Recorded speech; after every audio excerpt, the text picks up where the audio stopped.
అన్న హిందీ మీరే చెప్పేస్తారా డబ్బింగ్ దీనికి? హిందీ, కన్నడ మీరేనా? తమిళ్ బంద్ చేసేయండి, అయిపోయింది. ఇంకా వేస్ట్, ఇంకా మేము అందరం ఏంది, ఇంకా కష్టం ఇది.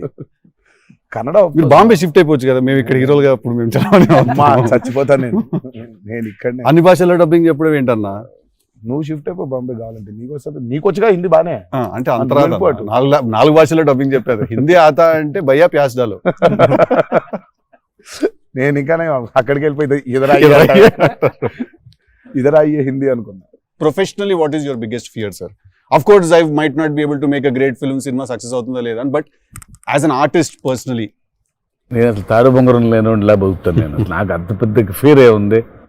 నేను ఎత్తుకున్న ఎమోషన్ రైట్ ట్రాక్లో వెళ్తుందా లేదా, ఒక్కరితో అయ్యే పని కాదు. 100 మంది ఉంటే కానీ సినిమా అవుద్ది. వీళ్ళందరినీ రైట్ ట్రాక్లో పెట్టి కరెక్ట్ అవుట్పుట్ తీయగలమా లేదా అన్నంత మించి అసలు భయం అనేది లేదు అసలు. ఇంకా అసలు భయం ఛాన్సే లేదు, అదొక్కటే భయం. సో భయం ఎంత అవసరం అని సినిమా తీస్తూ సార్ భయం భయపడే ఛాన్స్ లేదని చెప్తున్నారు సార్. అట్లుంటది కొరటాల శివ గారితో. I'm accountable. కరెక్ట్. నాకు ఇచ్చిన జాబ్కి అసలు ఆ ఒక్క భయం ఉంటే ప్రపంచంలో ఇంకెవరికి భయం అవసరంలా. ఆ ఒక్క భయం అడుగుతుంది. కరెక్ట్. ఇంకెందుకు భయం? So accountability. అదే కదా భయం అంటే. ట్రూ.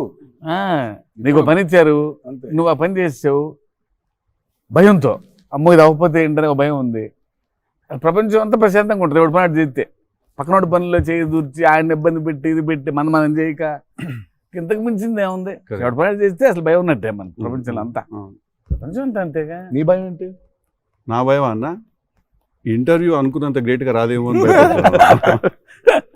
విశ్వం చాలా కాన్ఫిడెంట్ ఉన్నాడు. అంటే వాడు హోంవర్క్ చేసాడు. క్వశ్చన్ అడిగిన అదిరిపోయింది. వాడు హోంవర్క్ చేసి వచ్చాడు, వాడు క్వశ్చన్స్ రాసుకుని. నేను రాసిన 2-3 ఓకే రైట్ అనుకున్నా.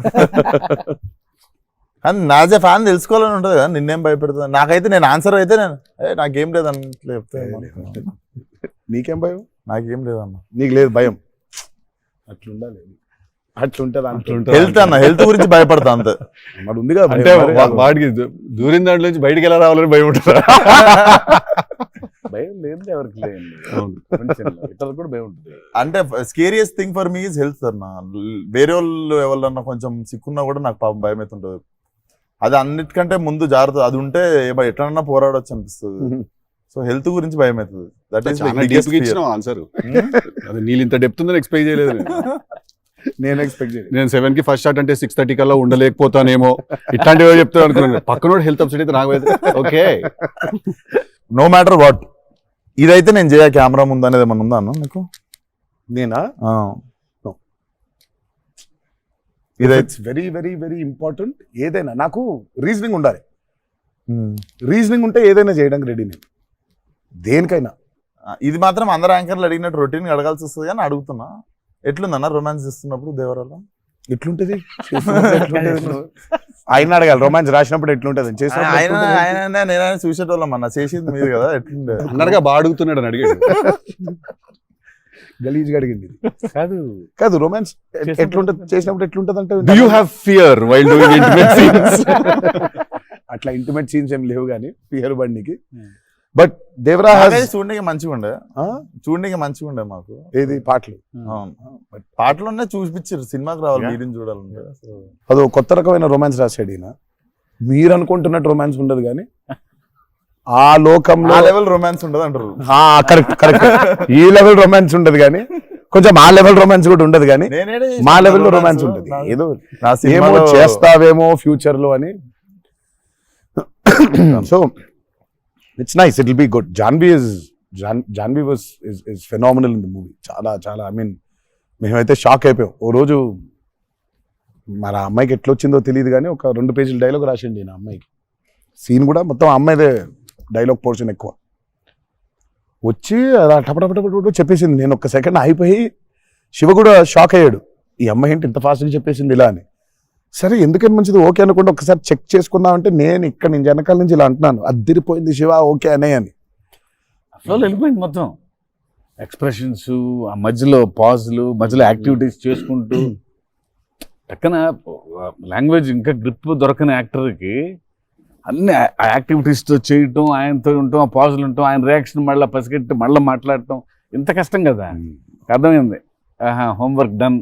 that I think she'll become very big. She's got that phenomenal talent. మరి obviously శ్రీదేవి గారి డాటర్ కదా, ఆర్కుండకుండా ఉండదు కదా. So she is phenomenal.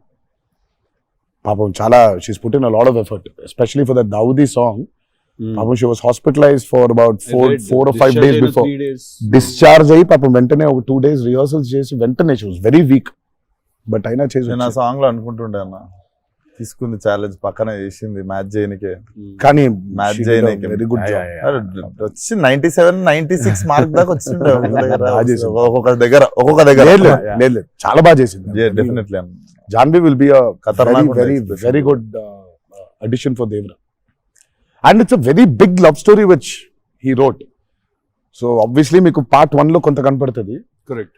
దాని టోటాలిటీ ఇంకో వేరే టర్న్ అనేది దాని అది మొత్తం ఇంకా పార్ట్ 2 లో it's a very different thing all together. Sir మిమ్మల్ని అందరికంటే ఎక్కువ ఇబ్బంది పెట్టిన సీక్వెన్స్ ఏది సార్? నాకు తెలిసి ప్రతి సినిమాలో ఒక సీన్ రిటేట్ చేస్తుంది సార్, ఒక సీనో ఒక సీక్వెన్స్ ఏదో ఒకటి బాగా ఎక్కువ వర్క్ లాగుతూ ఉంటే మళ్ళీ ఒక సినిమాకి స్టార్టింగ్ మొదలవుతుంది, ఇంకా ఎండ్ వరకు నాగ్ అవుతా ఉంటుంది. సీన్ ఉంటుంది ప్రతి సినిమాకు ఉంటుంది. మాకట్లా మా ఆయుధ పూజ ఒక సీన్ ఉంటుంది, మాకు ఆయుధ పూజ సాంగ్ ఉంది. అట్లా సెటప్, అది సెటప్ ఇన్ ద ఫిల్మ్. చాలా కీ ఎపిసోడ్ అది. దాన్ని ఫస్ట్ షెడ్యూల్ లో ప్లాన్ చేస్తే దాంతో గుమ్మడికాయ కొట్టాం. అబ్బా లాస్ట్ షాట్ దాంతో ఫిల్మ్ సిటీలో వేసాం సెటప్. అది వర్షాలు పడిపోయాయి, అందులో సీన్ ఉంది, ఫైట్ ఉంది, సాంగ్ ఉంది. అది అక్కడ మొదలైతే ఇప్పుడు ఎండ్ అయింది. పైగా అందరు కాంబినేషన్లు రకరకాల. అంటే సార్ ఇది లాజిస్టికలీ చెప్తున్నారు, నేను అంటే క్రియేటివ్ గా బాగా సరిపోలేదు, మళ్ళీ రాయాలి, మళ్ళీ తీయాలి, మళ్ళీ రాయాలని అలా ఏదైనా ఇరిటేట్ చేసిందా మిమ్మల్ని? ఒక సీన్ ఆర్ ఒక సీక్వెన్స్ ఆర్ ఒక కుడ్ బి ఎనీథింగ్? అంతే ఇబ్బంది పడింది. కానీ షూట్ అప్పుడే కొంచెం టైర్డ్ అయింది. వాటర్ సీక్వెన్సెస్ అప్పుడు నా షాట్ బాగుండాలి, వాళ్ళ కంఫర్ట్ చూడాలి, వాటర్ అనీవెన్గా ఉంటాయి, వేవ్స్, అందరు పోస్చర్స్ బాగుండాలి, సేఫ్టీ షాట్ పర్ఫెక్ట్ గా రావాలి. పదే దిగలేం కదా అది. బోట్లు ఉంటాయి కదా కాదా. సాబు గారు చూడండి, ద గ్రేటెస్ట్ అసలు why did you win so many national awards? ఎందుకంటే ఆయన బోట్లు ఏదైతే తయారు చేసిండో దేవరకి, అంటే మేము స్టూడియోలో ఒక 200 feet by 150 feet water tank వేసినాం. ఇట్స్ అబౌట్ 5.5 feet డెప్త్ పెట్టి బోట్లు ట్రావెల్ అవ్వడానికి, మేజర్ యాక్షన్స్ తీయడానికి అంతా. ఆయన ద బోట్స్ హీ మేడ్ నిజంగా సముద్రం తీసుకొని వెళ్ళిపోవచ్చు. Okay. So the original functional pure functional boats. So ఆయన చేసిన బోట్స్ తో వీళ్ళని ఎక్కించాం. ఓకే. ఇప్పుడు ఒక 4 బోట్లు కావాలి. సో వీళ్ళందరూ వెళ్ళడానికి మనం ఏమనుకుంటాం, బోట్లు అంటే ఇప్పుడు తెప్పిస్తారు, ఎక్కిస్తాం అనుకుంటాం కదా. సార్ తెప్పిస్తారు, లేవు మనం చేసేయటం అన్నాడు. సార్ బోట్ చేయటం ఏంటి సార్ అసలు? అది వేరే మెకానిజం కదా అంటే, అవును మెకానిజమే, బట్ ఫిజిక్స్ తెలుసు నాకు, సేమ్ మెకానిజం చేస్తాం అని చెప్పి బోట్లు తయారు చేశారు. వాటర్ లో పోవాలా, కానీ వాటర్ లోపల రావద్దు, అదే మెకానిజం. ఇప్పుడు మనకు కార్ కావాలంటే కార్ తయారు చేయరు కదా, కార్ తీసుకొస్తాను షూటింగ్ కి, బట్ ఆయన కార్ తయారు చేసేస్తారు. ఆ షాట్ కదా అది, which is very friendly to shoot, friendly to act for actors. RRR లో ఒక ట్రామ్ ఉండింది. అవును, అదేమనుకున్నారు, అంబాసిడర్ కార్. అది అంబాసిడర్ కారు లోపల స్టీరింగ్ వీల్ పెట్టి చుట్టూ కట్టేసిన డబ్బా ఆయన. సో ఆ ట్రామ్ ముందుకెళ్ళకపోతుంటే మధ్యలో ఒక స్టీరింగ్ తిప్పుతున్నాడు. That's an ambassador car. Confident ఉంటారు ఆయన. ఓయా సార్ ఒక కారు కావాలంటే జనరల్గా ఒక కార్ తీసుకొస్తాం ఎవరో వాళ్ళని అడిగి. బోట్ ఇమాజిన్ ఆన్సర్, సార్ బోట్లో చేసేద్దామంటే వీళ్ళని ఎక్కించడానికి చేసాం. ఓకే సరే, మన సముద్రం మనం కంట్రోల్ అంటే సపోజ్ ఈ ఫ్లోర్ అంతా సముద్రం మనం క్రియేట్ చేసుకున్నాం, వెళ్తున్నారు. షూటింగ్కి వెళ్ళాం గోవా వెళ్తే అక్కడ రంగుల బోట్లు, నా కలర్ బోట్లు కాదు అవి, నా ఓల్డ్ కొంచెం ఎర్తీ టోన్స్, బ్రౌన్ కలర్ బోట్స్, అలాంటి బోట్లు కావాలి మనకి. అక్కడ రంగులు కొత్త, పైగా మోడర్న్ బోట్స్, ఫైబర్ తో చేసిన బోట్స్, వుడెన్ బోట్స్ కాదు అవి. ఏంటంటే లేదు నేను మన బోట్ తీసుకొచ్చాం అన్నారు. సరే ఇది నిజమైన సముద్రం అండి, మనది ఏంటంటే దానికి బోట్ లాక్కొచ్చి మోటార్ ఒకటి పెట్టి బిగించేసి పద వెళ్దామంటున్నారు. వెళ్ళిరా సార్? వెళ్ళాము యాక్టర్లు తీసుకొని మరి ఈత వచ్చా సార్? వచ్చు. స్టిల్ అది ఇంకొంచెం ధైర్యం ఉంటుంది వెంట మిడిల్ ఆఫ్ ది సీ ఈ బోట్ తో No, he's అసలు బాగా number he probably has and one of the biggest assets for Devara. 3 cinema వచ్చినప్పుడు బ్యాక్గ్రౌండ్ స్కోర్ పెట్టుకుని ఫుల్ ఇంటుండే ఆ టైంలో అనిరుద్. Breakup ఆ? అండ్ ఐ వాజ్ వెయిటింగ్, మీరు అనిరుద్ నేను పూజ అయినప్పుడు కూడా ఫుల్ హ్యాపీ అయిన ఉండే అరవింద్ సమేతకి. ఓకే ఫైనల్లీ మా విజువల్ మా స్పీకర్ 2 కలిసినాయి అనుకుంటుండే. But definitely when Anirudh came on board for this film I was the first person. పిచ్చగా వెయిట్ చేస్తుండే. నేను లిటరల్లీ మీది 5 AM అని ట్రాక్ ఏదన్నా ఉంటే 5:02 నేను ఆల్రెడీ ఇంటుంటా. వ్యానిటీలు ఉండు షూటింగ్ లో పక్కకి అట్లా నడుచుకుంటూ వెళ్ళిపోయి ఇంటుండే. సో ఈవెన్ ఇప్పుడు మన ఇంటర్వ్యూ ముందు కూడా I was hearing red sea ఇనుకుంటా కూర్చుంటుండే. Beautiful background. I mean, he's killed it for this movie. Definitely theatre లో నిజంగా వన్ మోర్ ఎక్స్ ఫ్యాక్టర్ అనుకుంటున్నాను. అవును. No, 101%. I mean, ఇప్పటిదాకా తను whatever he's delivered for Devara has actually in a way చెప్పాలంటే మా విజువల్ కి whatever it is his audible which is the most important thing కదా. And he is the biggest asset for Devara. అంటే the kind of work the background score he's done is phenomenal. X factor అనిపిస్తుంది అన్న. భలే అనిపించింది నాకైతే నాకు basic గా trailer విన్నప్పుడు ఆ లాస్ట్ ఎస్పెషల్లీ ఆ షార్క్ వచ్చినప్పుడు ఆ వెనకాల అంతా నాకేంటో అరే ఒక పెద్ద వాల్ట్ డిస్నీ మూవీలో సింఫనీ పడుతుంది చూడు, లైక్ హాన్ జిమ్మర్, ఆ ఫీలింగ్ వచ్చేసింది నాకైతే. So he's definitely one day I think he'll definitely go up to that level of scoring an international movie like Rahman. Definitely నేను మొన్న కాంగ్ గాడ్జిలా చూసినప్పుడు కూడా అనిరుద్ అయితే బాగుండు అనుకున్నాను.